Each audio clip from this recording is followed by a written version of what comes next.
Do you ever self-censor your political views because you're worried about how others will react or even worried about repercussions? This may be a sign that we all need to practice the art of constructive debate. But the idea that people can have fiery rhetorical discourse and still live peaceably together in the same state, country, city, neighborhood, that's really important for our American system of government. On this episode, I sit down with Congresswoman Celeste Maloy for a conversation about the state of free speech, political dialogue, and Americans' ability to debate ideas in a politically divided age. This is Defending Ideas. Defending Ideas is a weekly podcast produced by Sutherland Institute. On this show, we are committed to renewing the principles of common sense conservatism, making you a better champion of sound ideas. This year, Sutherland Institute is celebrating its 30th anniversary, thanks to all those who support the work we do for Utah and our great nation. Welcome back to another episode of Defending Ideas. I'm your host, Nic Dunn, and this week we're talking about civic engagement and free speech and some policy issues to figure out how to have conversations in a more constructive way, especially when we disagree about political issues. This episode is in conjunction with our congressional series, and I want to thank our sponsor, Zions Bank, for making the Sutherland Congressional Series possible. To have this conversation today, I'm excited to welcome into our studio Congresswoman Celeste Maloy. Thanks for being with us. I'm excited to be here and to talk about this topic. Well, we appreciate your time because it seems like these kinds of conversations are more important than ever, and especially with everything that's been going on in recent weeks and kind of an elevated attention here in Utah and nationally to kind of the way we do politics with each other. It seems really important to get it right. I think it is, and I don't think we're going to get a lot of do-overs. There's a lot of talk right now about toning down rhetoric and moderating the way we talk to each other, and I think it's an important time to be talking about that, because if we don't get it right in the next year or two, I think we might have a hard time rolling it back. I want to ask, because so often in these kinds of conversations, and this has been a fixture of politics for quite a while now, of, well, we need more civility, we need more dialogue. And I think those things get debated often as some folks are worried that it's a Trojan horse to just go squishy on your principles, or that, well, we just need to agree with each other. When you think of this topic of civil discourse, of more healthy, constructive debate, how do you define it? How do you approach it? Yeah, it is tricky. And I do politics for a living, and nobody wants to be labeled as a squish in politics. But I think the key is that we don't all have to agree. What we need to do is get better at having the disagreements and defining our ideas, because I think the answer is we can get as passionate as we want about ideas and policies. Where we have to be careful is when it turns personal.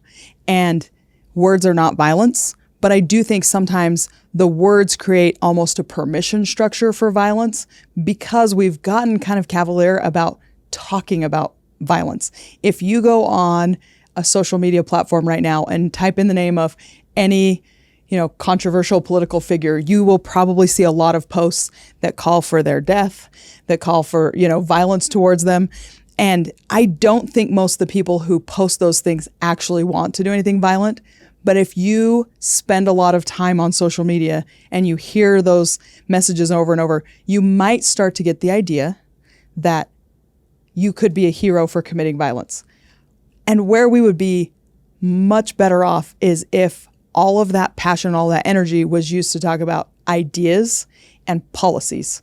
If you talk about killing a bill, that's really not a problem. Talking about killing a legislator is a problem. And so I think you're right. Sometimes when we talk about toning down the rhetoric, what people hear is we need to stop disagreeing with each other and we need to just be nice and not talk about the hard things. I think we need to really, really lean into talking about the hard things, but we need to focus on the ideas and not let the hard things conversations turn into personal insults to people. I want to ask you, in terms of application, because the idea that comes to my mind when you say that, and I agree completely, is that what I would suggest, and I'd love to hear your reaction to this, and if you see this in Congress at all, in some of your interactions with your colleagues back in Washington, the idea is this, is that if we're discussing an issue with somebody and there's a lot of disagreement there, our instinct is to sort of attack the person, say, well, you are wrong on this, or you are a bad person because you have this particular view. And I want to suggest that if we can just, this might sound like just sort of a rhetorical flourish, but I think it's actually substantive. Separate the person from the argument. And instead of saying, well, Congresswoman Maloy, I think you are wrong and you're bad for this or that or reason, say, well, I think your argument is wrong. So sort of say, I'm going to attack the argument. I'm going to show respect to the person, but go after arguments aggressively if the argument is bad, and of course make your case. Does that resonate with you as a practitioner of this, and have you seen it in action? Yeah, absolutely. I was a lawyer before I was a politician, and that's what lawyers are trained to do. It's an adversarial system. But in court, both sides argue to the judge or to the jury. They don't argue with each other. And so you learn that skill, and I wasn't a courtroom lawyer much, but you learn the skill of making an impassioned argument, but it's not necessarily about opposing counsel. It's about the facts and the law. And we need more of that in politics. I just came from an event at the University of Utah where I was talking to students, and I asked them a lot of poll questions, or we asked them a lot of poll questions about where they are on issues and how involved they are. But afterwards, several of them came up to me and asked that question. So you said we need to lean in. You said we need to be more involved. But how do I do that? How do I talk to my uncle who wants to argue politics all the time? Or how do I talk to my classmates who think my side's wrong? And again, it's going to sound maybe like a minor rhetorical difference, but I think it actually matters. And I get chances to practice this all the time. If you say what you believe in absolute terms that don't allow anyone else to have a different opinion, then you're creating that environment. My grandpa used to say that people aren't different than animals. You never want to back one into a corner where their only way out is over the top of you, because that's a good way to get run over. And so if you're saying, I absolutely think we need to cut government spending, and these are the problems with government spending, you can get as excited as you want. But if you start with, your side believes this and you're wrong, or your side is evil, or you are ill-intentioned, then they're going to want to come over the top of you. But if you can say, here's my perspective, this is how I see it in my experience, or, from my point of view, it seems like this. You might be objectively right. There may even be data to prove you right, but you've left enough rhetorical space for somebody to say, okay, well, from my point of view, this is how I see it. And you may never agree. You may be right, they may be wrong. It may be a matter of opinion and neither one of you is going to move the other one, but you've created an atmosphere where you can each articulate where you are and still view each other as human beings. And it sounds squishy and Pollyannish, but I do think it's what's missing. Our system is designed for debate. Our founding fathers debated each other all the time. And sometimes they actually did make it personal. And some of them had to apologize later in life and become friends again. But the idea that people can have fiery rhetorical discourse and still live peaceably together in the same state, country, city, neighborhood, that's really important for our American system of government. And it seems like that is something that we're lacking, that hopefully we can revive. And I want to ask you, we need to go to a break in a couple of minutes, but before we do, this, again, in the context of the various national discussions and efforts about turning down the political temperature in this country, it usually is framed in terms of, well, if you do this, you'll find common ground together. Yeah. And I think largely that's probably true, but I keep asking the question of, what if I can't find common ground? And I want to ask you if maybe you've had experiences, if you're discussing with somebody and at the end of it, we just don't agree on anything. How do you deal with that in such a way that preserves what you just said? So I don't know that I'm doing everything right, but what I do is just say that. There are a lot of times I have conversations with colleagues, even sometimes with family members, where I say, we're probably never going to agree on this. I lay out where I am, I let them lay out where they are and say, we may never agree. And it's okay to not get to common ground. It's great when we can get to common ground, but there are some things, there's a reason there's more than one political party. If by sitting down and talking, we would all agree on everything, we'd only need one political party. And we could just have, we could be in session one day a year and all sit down and talk it out and come up with the right answer and pass everything. But it is actually healthy to have a variety of opinions and debate. And even within my own party, we disagree on a lot of things. And it's okay to disagree and still be in the same party. If a party's going to grow, we've got to allow people in who don't agree on everything. Well, let's continue. We're going to take a quick break. When we come back, I want to get into more kind of this free speech argument, because it seems like that is increasingly a focus of these public conversations, this recognition that free speech, and I'm not just talking about from the government. Yes, the First Amendment constrains the government, but a culture of free speech, a culture of dialogue. And I think you had some experiences with that event at the U as part of the Congressional series in that regard as well. So let's get into some of that when we come back. Again, this is Defending Ideas. We're talking with Congresswoman Celeste Maloy. We'll be right back. Sutherland Institute is an independent, nonprofit public policy think tank based in Salt Lake City, Utah. Our mission is to defend the principles of the American founding and strengthen the institutions of civil society essential for those principles to endure. Sutherland provides research, events, and multimedia to policymakers and the public to promote the principles of faith, family, freedom, opportunity, and responsibility. Visit sutherlandinstitute.org.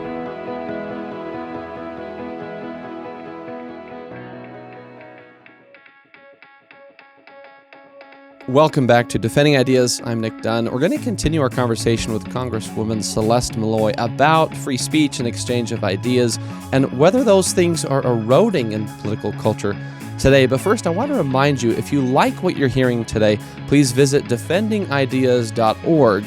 And you can also subscribe to Defending Ideas wherever you get your shows. We're on Apple Podcasts, Spotify.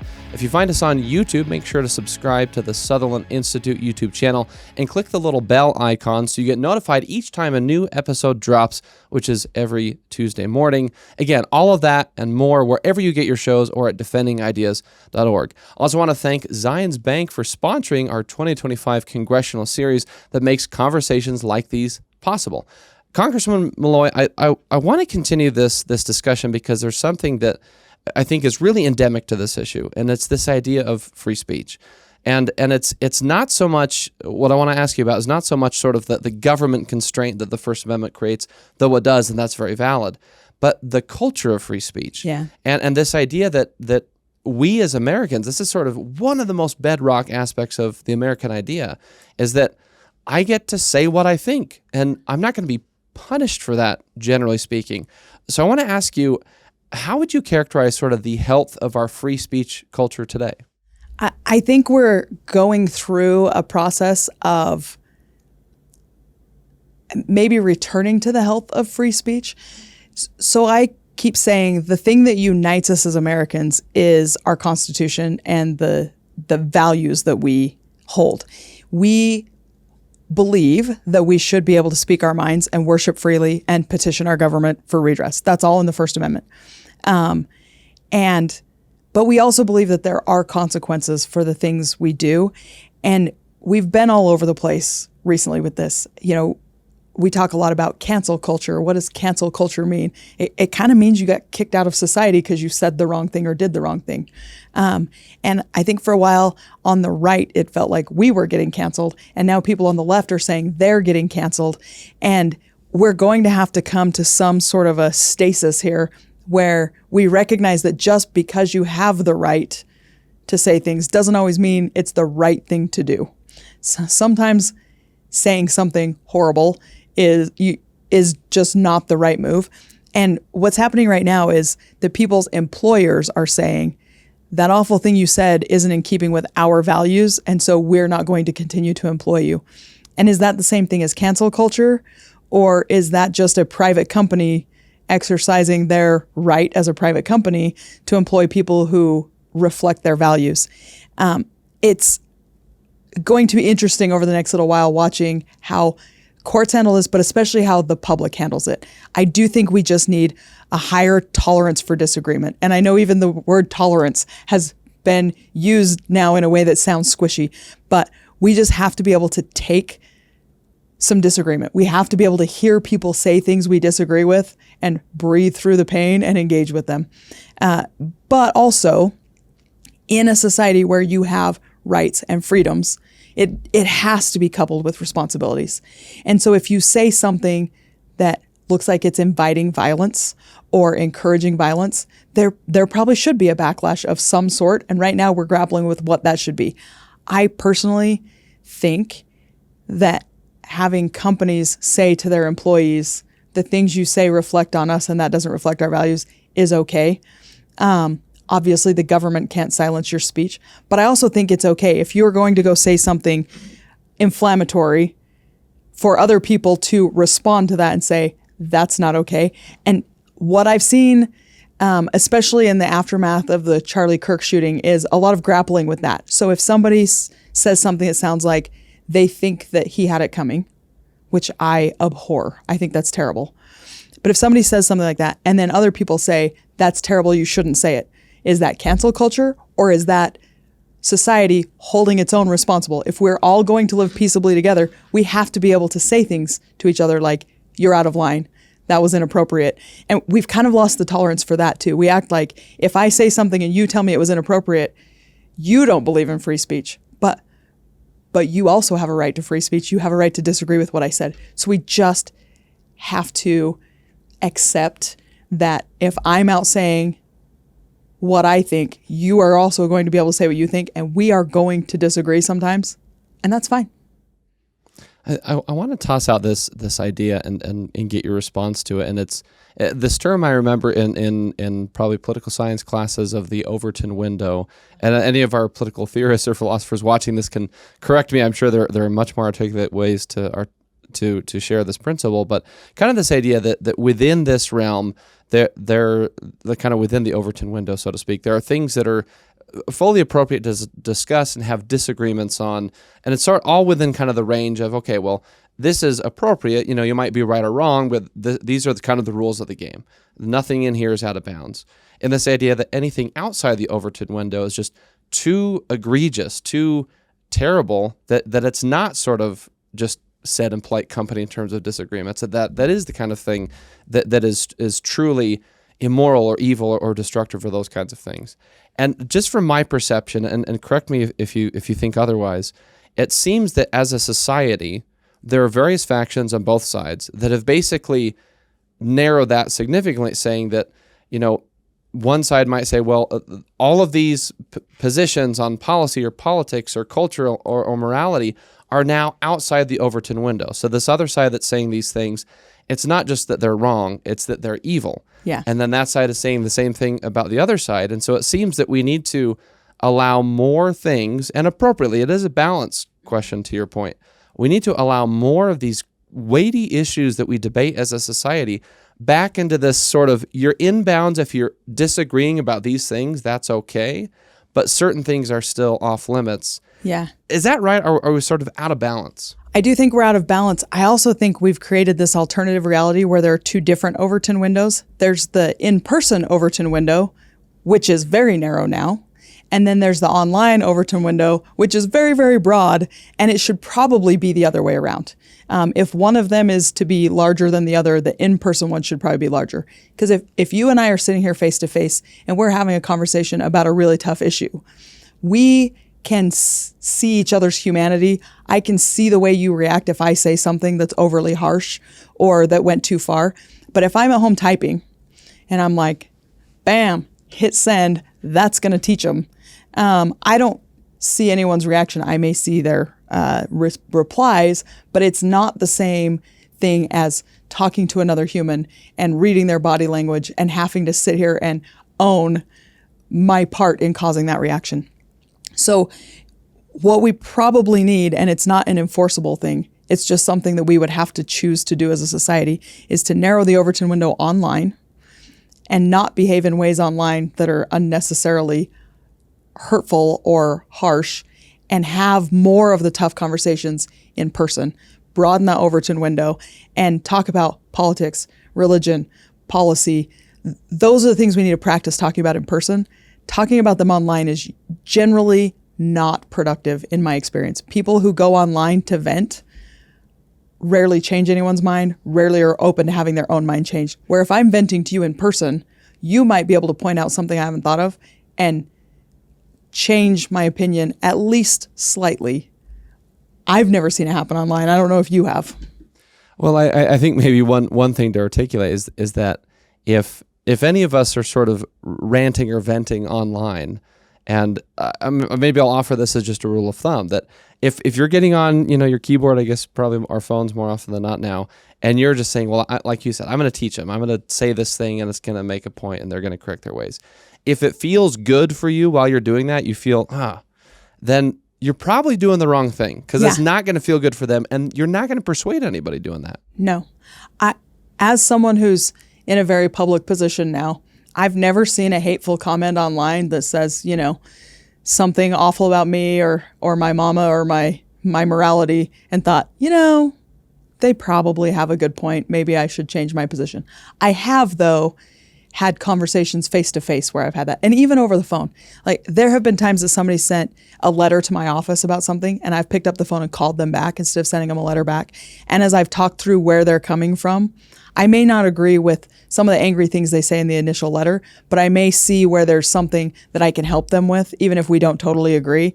And that is a very different outcome for me, and I hope for them, than them sending an angry letter and me sending a letter back that they don't think addresses all of, the points that they thought they had owned me on. And when you're talking to someone in person, it's harder to try to own them. You really have to engage with them. It's a very different thing. Congresswoman, we have just a minute or two left before we go to a break, and to folks watching, it might sound a little bit like, well, these aren't hard policy ideas. What are you guys talking about? But I think that what we're talking about here is sort of the infrastructure that we need in order to have the really real policy debates. And what I want to ask you about before we go to the break is, if there's somebody watching or listening to this, whether they're a young person in particular, just because there's a lot of evidence showing that young people are so disillusioned with politics and public policy and civic engagement, but I mean anyone on kind of wherever they are on the age spectrum, if they're hearing this conversation, and I can just imagine folks might be thinking one of two things, and I want to ask you to give some advice to them depending on which bucket they fall into. If they think, number one, the other side is just so bad or so wrong, or they believe in such terrible things, I can't do this with them. Yeah. What do you say to that person? And then the second question, if I can get both in real quick, the second question is, if they look at all this and say, I'm just going to pull back and disengage. I just can't engage at all anymore. I just don't care. Yeah. What do you say to those folks? So you will not be surprised to hear that I talk to a lot of folks that have both of those reactions, and I think they are two sides of the same coin. Both of them are ways of disengaging. And I think the first type of person you talked about, the one who's like, the other side is so bad, I just can't do this. I don't think they think of themselves as disengaging. But if you are only talking to people who agree with you, you're not sharpening your own opinions. If you're not being challenged, it's like anything else. If you lift weights, your muscles get stronger. If you sit around telling yourself how strong you are, you're not getting stronger. And so if you're willing to engage with people who disagree with you, your opinions will get more honed, and you may prove yourself right, but you will still be engaging in a way that's healthy. If you say politics is gross, I don't want to be part of it, it's the same problem. Now you're sitting at home from the gym. Maybe you're not telling yourself you're getting stronger, but you're also not getting stronger. And if we are to exist in a society together, we have to have these engagements, or our society gets sick. So both of those reactions are inappropriate reactions, but they probably seem unrelated to the people who are having those two reactions. That's really insightful. Well, let's take a quick break. When we come back, I do want to get to some specific policy areas, and then maybe we'll wrap it up with just general advice for all of us moving forward, because this stuff feels so important. It feels like we've lost the art of true civic engagement, which is so essential to constitutional self-government. So I appreciate we're giving kind of an outline for folks. So let's take that quick break. Again, this is Defending Ideas with Congresswoman Celeste Maloy. We'll be right back. For a deeper dive into the issues you care about, read Sutherland Institute's official blog, Insights and Takeaways. You'll gain deep insights from policy experts and relevant takeaways voters need to know. Visit sutherlandinstitute.org.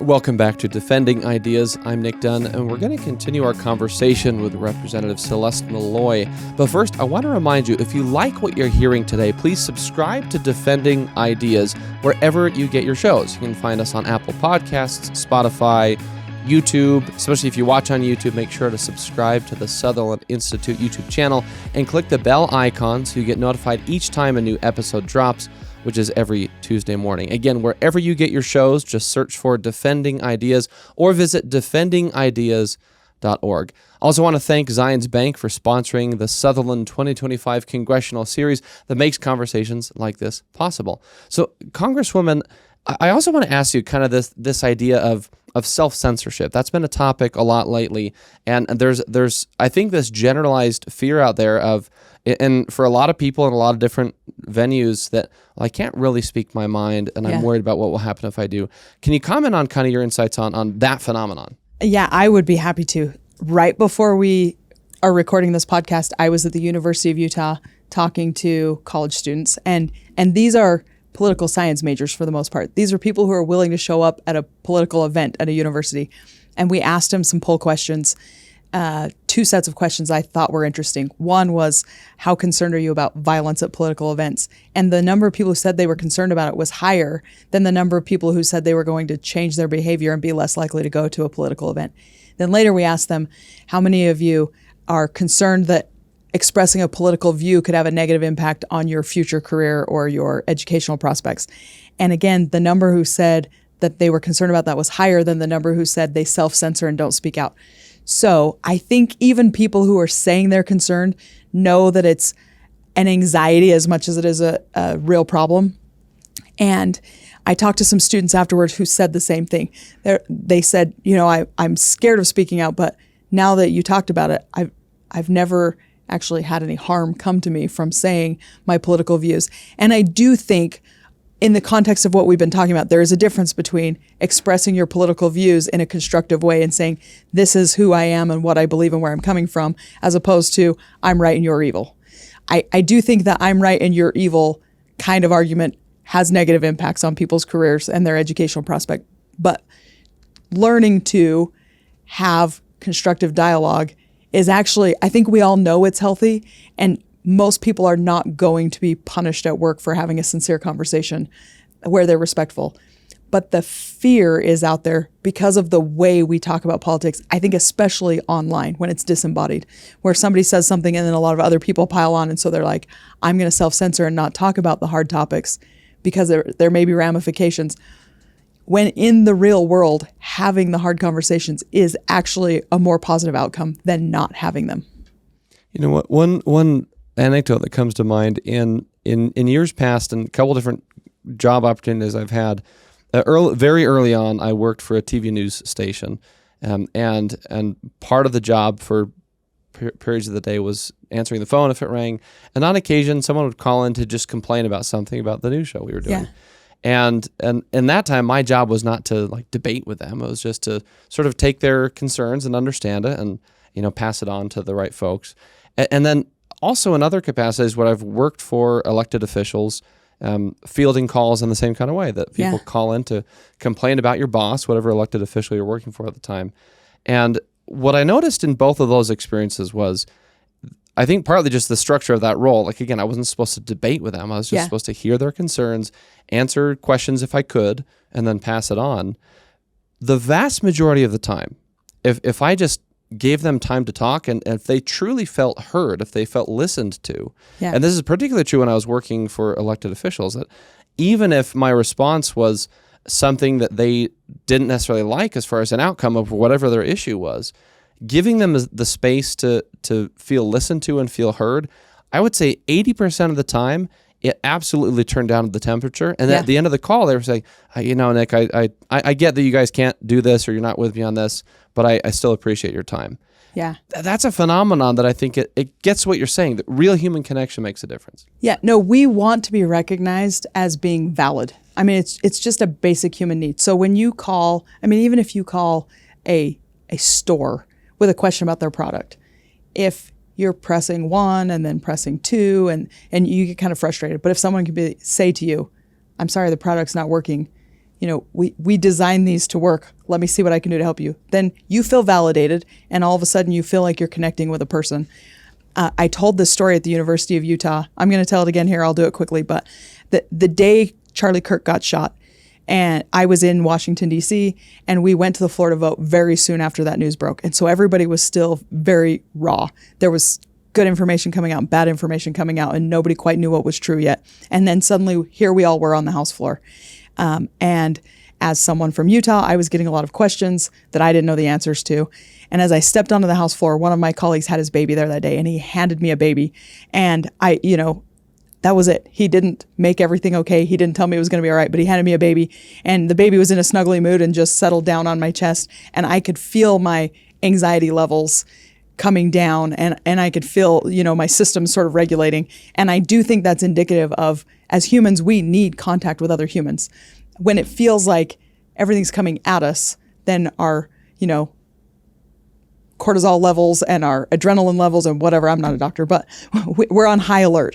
But when we have connection with people, that helps bring us back down to a more reasonable state. And so I think what you're saying is accurate. If you're calling in to a politician's office to complain, you want to be treated like a human being. You want that human connection. You want someone to see you as a valid person with a valid complaint, even if they're never going to agree with you. If someone's calling my office and asking me to back a policy that I philosophically disagree with, I'm not going to be able to say, yeah, I'll vote the way you want me to. But they still want me to recognize that they have reasons for calling in. And if I can recognize that, it does help us have an actual conversation instead of I'm going to go online and type about my mic drop moment. And that's different. Yeah, it's something to strive for sure. And Congresswoman, in the few minutes that we have left, do you mind if I kind of throw some just rapid fire? There's just a few quick policy issues. Yeah. Love to get your take on for our audience. And then if any of what we're talking about factors into the way you're advancing these causes, of course, feel free to go in that direction. Happy to. But I want to ask you about energy, because in recent coverage, you've actually mentioned that removing federal barriers to energy is an incredibly important issue for the United States. It is. And there's a lot of growth of energy needs. There's a lot of conversations around AI and the data centers that will draw energy and those kinds of things. So what changes do you envision? And I think you've mentioned permitting reforms before, but what's the big thing we need to be focused on in terms of energy policy reform, and what are you trying to move in that direction? So I do think it's permitting reform, and I introduced the FREE Act, which would be a really big shift in how we do permitting without sacrificing any quality of how we do permitting, but making it faster, more efficient, and it wouldn't cost as much. And this is a good example of the kind of thing we've been talking about. Traditionally, Democrats have liked more bureaucracy because they feel like it keeps us safe and it keeps, people from harming each other. Republicans tend to like less bureaucracy because we feel like bureaucracy gets in the way, keeps us from doing things, and it's just too much government. Through conversations with my Democrat colleagues about what it is they're concerned about, we've found some ways to come together. I'm part of the Build America Caucus, which is focused on permitting reform. It's bipartisan because Democrats have things they care about that they want to get done. Republicans have things we care about and want to get done. And there's some overlap. But even in the areas where our priorities don't overlap, the bureaucracy slowing things down is an overlap we can agree on. And if we solve that problem, it makes it better for Democrat projects and Republican projects, even if we don't want the same projects. And the FREE Act is the full responsibility and expedited enforcement act. If that's successful, just kind of give us the quick version of what will that fix? What do you hope that it will do? So it would be a permit by rule system where instead of applying for a permit from an agency and then waiting on an individual to make a decision and having ambiguous timelines, if there are timelines at all, and sort of a construct where it's not clear who gets to make the call or when they know they're safe saying yes. A permit by rule system says these are the standards we have, and when you meet these standards, we'll issue a permit. And if you don't meet these standards, we'll tell you what doesn't meet the standards. If you can fix it, fix it. And that would shorten the timeline a lot. So especially with infrastructure projects, a lot of the cost of the projects is the permitting process and then the time that gets eaten up with permitting, because projects get more expensive over time with inflation and other factors. So when we can do projects more quickly, they cost less, and we're not wasting all of the money on the process itself. We can put more dollars into the actual projects. Last question, Congresswoman. the rapid growth of AI. I mean, it's we actually did kind of a mini series on the show about AI in different policy scenarios. Yeah. And it's increasingly just one of those topics that gets discussed every single day. Are there things that you think either Congress or even the state of Utah should be considering to ensure that we stay competitive? In other words, like a lot of people I've heard talking about this as sort of the Cold War arms race of our generation. Yeah. What do we do as a state and nation to stay competitive and to lead in AI? So we've got to allow AI to be developed. And this was a misstep that Congress started to make actually this year. In the first version of the One Big Beautiful Bill, there was a prohibition in there on states regulating AI. And the reason it was in there is because some of my colleagues were worried about states stifling AI innovation for the reasons you just talked about, the new Cold War kind of aspect.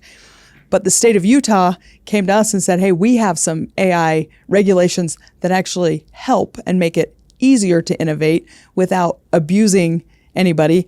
And so we pulled that language out of the last version of the One Big Beautiful Bill because of productive conversations we had with the state. And again, not to keep harping on the same topic, but it's one of those times where we were doing something that the state didn't like. The state felt like they had a better idea. Having us all get together and talk about it, we didn't know at the beginning if we were going to be able to get to common ground, but we got to a much better place because instead of them tweeting at us and us tweeting at them, we talked about it and found a way to fix it. That's a great way to bring it back full circle to the whole theme of the discussion. Well, Congresswoman, we really appreciate the time. It's been great to talk through these kind of meta issues and some of the specific policy you're advancing in Congress. Appreciate your service in Congress and what you do for Utah and the great relationship we have here at Sutherland with you and of course your staff. So thanks for being with us. Thank you. We're going to take one final break before we leave you with some final thoughts. This is Defending Ideas. We'll be right back. Sometimes it's hard to keep up with the latest policy debate that affects your life. The solution?